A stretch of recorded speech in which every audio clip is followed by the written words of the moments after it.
তো গাইস আগে এই ভিডিওটা দেখেন। মানুষ শুনো, সময় থাকতে রবের দিকে ফিরে আসো। ইয়া আইয়ুহাল্লাযীনা আমানু ইত্তাকিল্লাহা হাক্কা তুকাতিহ। হে তোমরা যারা ঈমান এনেছো আল্লাহকে ভয় করো, যেভাবে ভয় করা উচিত, যেভাবে ভয় করা উচিত। শোনো, বিশ্বাস করো তোমার সালাত ছাড়া তুমি মুসলমান নও।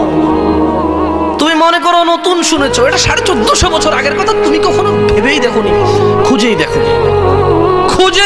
এতে তো কথার দোষ নেই, যারা লিপিবদ্ধ করেছে তাদের দোষ নেই।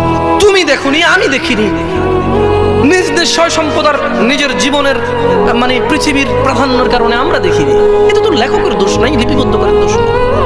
মানুষ ইত্তাকিল্লাহা হাক্কা তুকাতিহ, ভয় করো আল্লাহকে যেভাবে ভয় করা উচিত। কিভাবে তোমার সাহস হয়?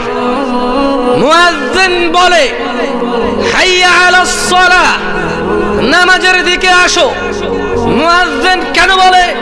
কারণ আল্লাহ বলেছে ইয়া আইয়ুহাল্লাযীনা আমানু আকিমিস সালাহ, হে তোমরা যারা ঈমান এনেছো নামাজ প্রতিষ্ঠিত করো।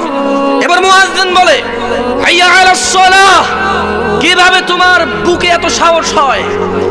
ইত্তাকিল্লাহ ইয়া নাস, ইয়া মুসলিম, ইয়া মুমিন, ইত্তাকিল্লাহা হাক্কা তুকাতিহ। আল্লাহকে ভয় করো যেভাবে ভয় করা উচিত। তোমার হৃদয় কিভাবে এত সাহস পায়? রব তোমাকে সালাতে ডাকে, রব বলে যে সিজদা করো, তুমি এভাবে দাঁড়িয়ে থাকো সিগারেট হাতে নিয়ে, অথবা কোনো ক্যারামের বোর্ডে, অথবা তোমার ড্রাইভিং সিটে, কোনো গেমসে, স্ত্রীর সাথে কথোপকথনে, টেলিভিশনের পর্দায়, অথবা কাজকর্মে, অথবা ড্রাইভিং এ। কিভাবে তুমি রবের সাথে তুমি এই অন্যায় করো? তোমার সাহস কিভাবে হয়? বলো, এটা কি আল্লাহর ভয়?